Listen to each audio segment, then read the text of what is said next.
Hey everybody, I just wanted to share a little quick fact with you guys.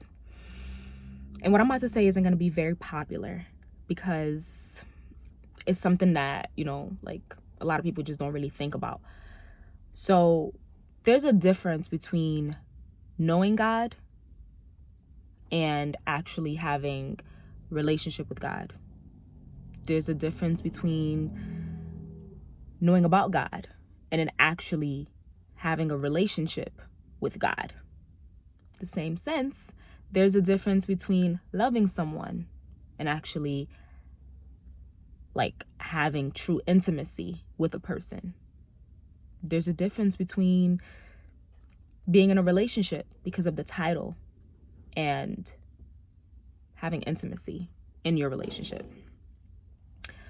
So, two people can be together. Let's use married couples, for example. Two people could be together, married, and they play their roles as husband and wife. They do all the things that they know comes with being a husband or a wife, all the practical things. Okay, I know I'm supposed to cook for my man. I know I'm supposed to keep the house clean. I know I'm supposed to take care of the kids. I know I'm supposed to take out the trash. I know I'm supposed to take the kids to their appointments. I know I'm supposed to have sex with you. I know I'm supposed to provide and go to work. I know I'm supposed to do all these things, and so I do them. Doesn't mean that there's true intimacy in our relationship. Absolutely not. Because that's surface level stuff. That's stuff that, just comes with the job description. But if it stays at the job description, then we don't have a true relationship. We just have a title. So I've known people who've been married for a very long time, especially those marriages from back in the day, like my parents and the people around their generation, like around that group in that era, where they've been married, but there's not any true intimacy within their marriage. There's no real relationship within their marriage.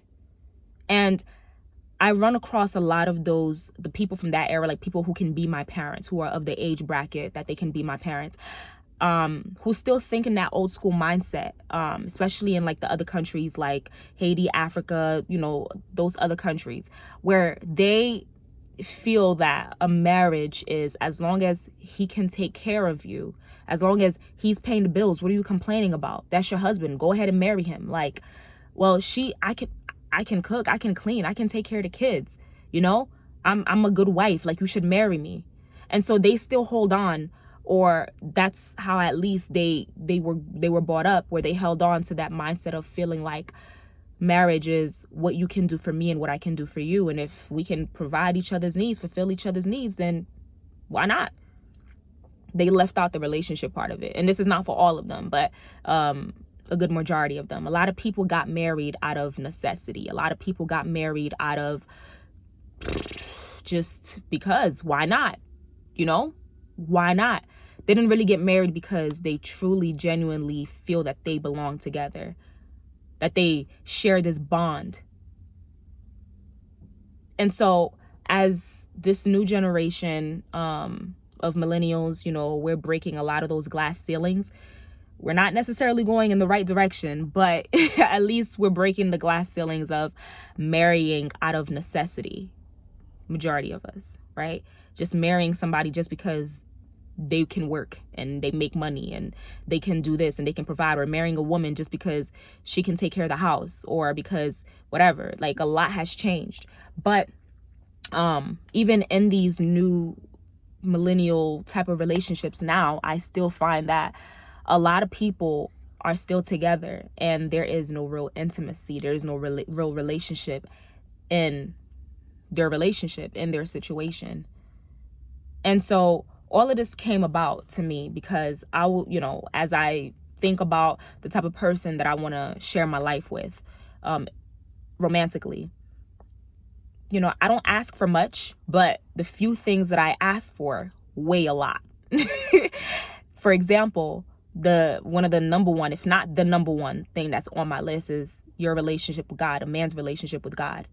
And I don't care that you know God. I don't care that you know about God. I don't care that you grew up in church. I don't care that, you pray before you go to bed. You pray first thing in the morning and, like, I don't care about that. Those are all just practical things. You could just be doing those things just out of memory, muscle memory. You could just be doing those things just out of habit, just because you know you're supposed to. That doesn't mean that you have a true relationship with God. But what I found that I used to get snared into believing is that just because a man knows about God or grew up in church or says that they pray and, they're a Christian and they're this and they're that means that they share this deep bond with God. Sometimes the only time they share a bond with God is when they're in a hard situation. That's when they're most intimate with God.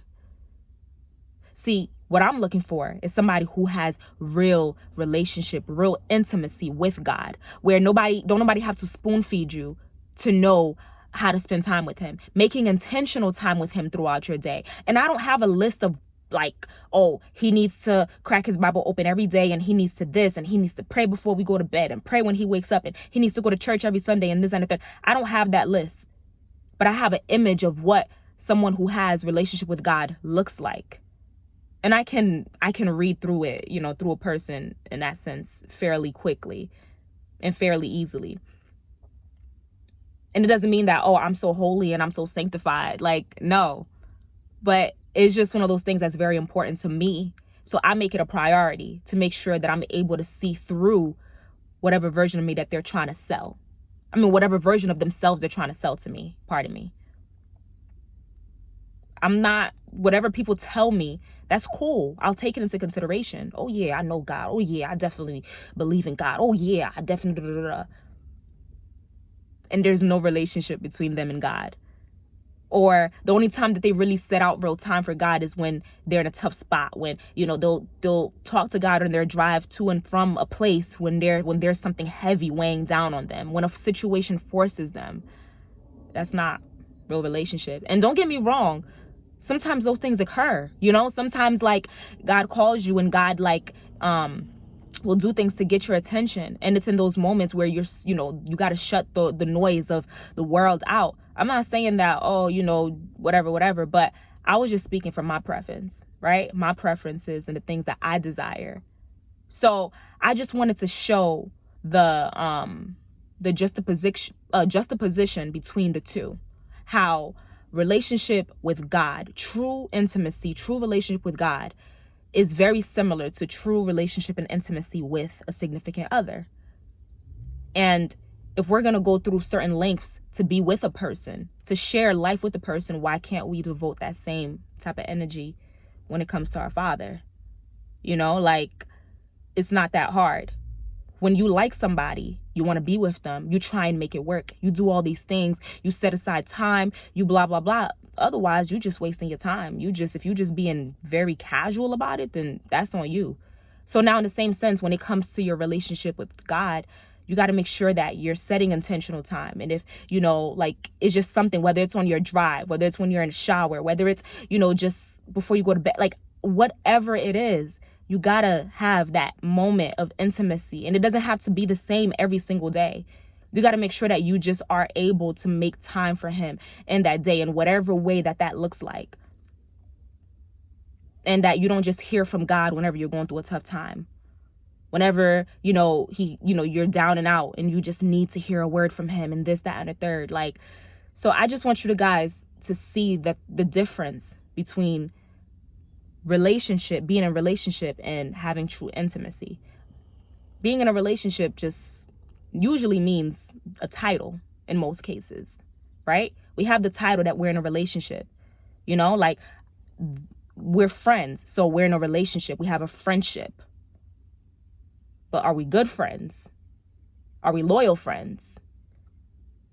What type of friends are we? Are we the type of friends that look out for one another? Or are you just somebody that I know, so I'll call you my friend? You see what I mean? So whatever you say, whatever you label it, it has to have some sort of weight to it. In the same sense, your relationship with God has to have weight to it. It can't just be, oh yeah, I know God. Oh yeah, I know about God. Or I grew up in church and I did this and I do that. And yeah, I pray and I believe in God and blah, blah, blah. But what are you doing regularly to make sure that you're still in right standing, that you're still connecting with him, and you are able to hear from him and he's able to hear from you, and you guys are able to connect? How is your relationship with him impacting your day, your life on a regular basis? That's the difference between like just a relationship and sharing intimacy in that relationship. So I hope this helped y'all out a little bit. I hope, especially for those of us that are still working on ourselves, and for when that time comes, that we find somebody to do life with, that we're not just picking somebody. If that's something that's a priority to you, like the person's relationship with God, that we're not just picking somebody just because of their track record with God, just because they can list you all of the things that they grew up in church, and they go to church and they pray every morning, they pray every night, and they this and they that. Like, you make sure that you're checking to see if they have true relationship and intimacy with God, and not just be able to sell you whatever information that they know about God. All right, bye.